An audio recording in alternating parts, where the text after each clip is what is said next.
शेतकऱ्याच्या जमिनीवर अतिक्रमण, पाणीपुरवठा बंद, तहसीलदारांकडे न्यायासाठी मागणी. पेण तालुक्यातील धावटे ग्रामपंचायत हद्दीतील एका शेतकरी बांधव कैलास महादेव पाटील राहणार Radhakrishnawadi, Khopoli bypass road, Tarankhop, Dhavate police station, Ambeghar आपल्यावर होत असलेल्या अन्यायाबाबत दिनांक 27/2/2026 रोजी माननीय तहसीलदार तालुका पेण यांच्याकडे लेखी तक्रार अर्ज सादर केला आहे.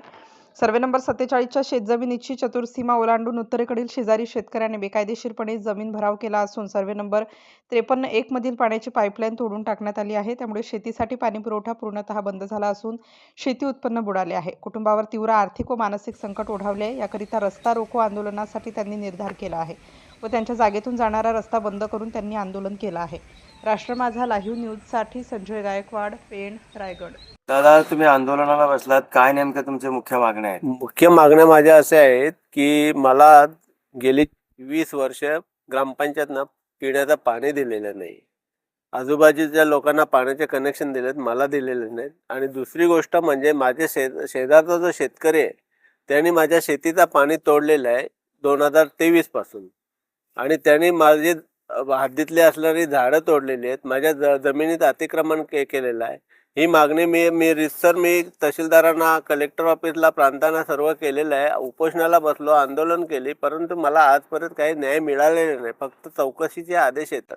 पाण्याच्या बाबतीत सुद्धा असेच झाले की चौकशीचे आदेश येतात. ही रस्ता आहे ती माझ्या मालकीची आहे. त्या मालकीच्या रस्त्यातनं जर पुढचा शेतकरी जात असेल, तो शेतकरी माझी पायवाट आणि पाण्याचे अडवत असेल तर मला न्याय कोणाकडनं मागावा आजपर्यंत तहसीलदाराने मला सांगितलेलं नाही. जर हीच परिस्थिती राहिली तर मी जगायचं कसं? माझे व्यवसाय बंद केलेले आहेत आणि शेतीचं उत्पन्न बंद केलेलं आहे. मी आज वयाचा 60 वर्ष आहे. मी आता पुढचं आयुष्य जगणार कसं? माझी ही मागणी करण्यासाठी मी गेली जवळजवळ 4 वर्ष धावते. तर फक्त मला पेपरवर खेळवतात आणि फक्त सांगतात चौकशीचे आदेश दिलेत.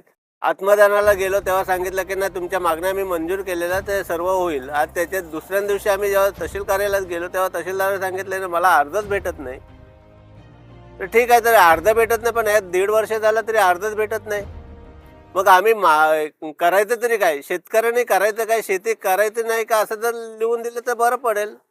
आज माझे ह्या प्रकरणामुळे शेतीसाठी काढलेला कर्ज थकीत झाला. माझ्या मिसेसच्या नावाचा कर्ज थकीत झाला. ते लोक अदालतमध्ये गेली बँक. म्हणजे आमची इज्जत रस्त्यावर चव्हाट्यावर आणणारे हे तहसीलदार आहेत. माझा स्पष्ट आरोप आहे. कारण तहसीलदार इथे, मला असं वाटतं कदाचित तहसीलदारांची इथं प्लॉटिंग होत असेल किंवा ते जमिनीत इन्व्हेस्टमेंट करत असतील. याच्यामुळे ते माझ्या मागणीकडे लक्ष देत नाहीत. हा रस्ता सुद्धा आहे तो 2004ला मातीचा डंपर नेण्यासाठी केला आणि त्याच्यानंतर त्यांनी कुठल्याही प्रकारे आमच्याकडनं संमती न घेता रस्ता केला आणि आता सांगतात मग ते रस्ता तर मला अधिकृत आहे की अनधिकृत ते पण सांगत नाही तहसीलदार. मग म्हणून मला आज शेवटचा पर्याय म्हणून मला रस्ता रोखावा लागलेला आहे.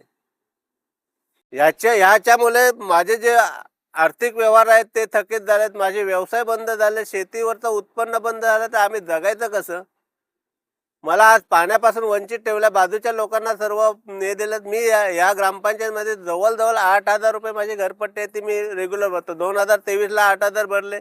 मला पाणी नाही मिळत म्हणून मी आज थोडंसं हे केलं, कारण माझं सर्व आर्थिक याने नाकाबंदी केलेली आहे. ते कृत्रिमरित्या हे नाकाबंदी केलेली आहे माझी पूर्ण.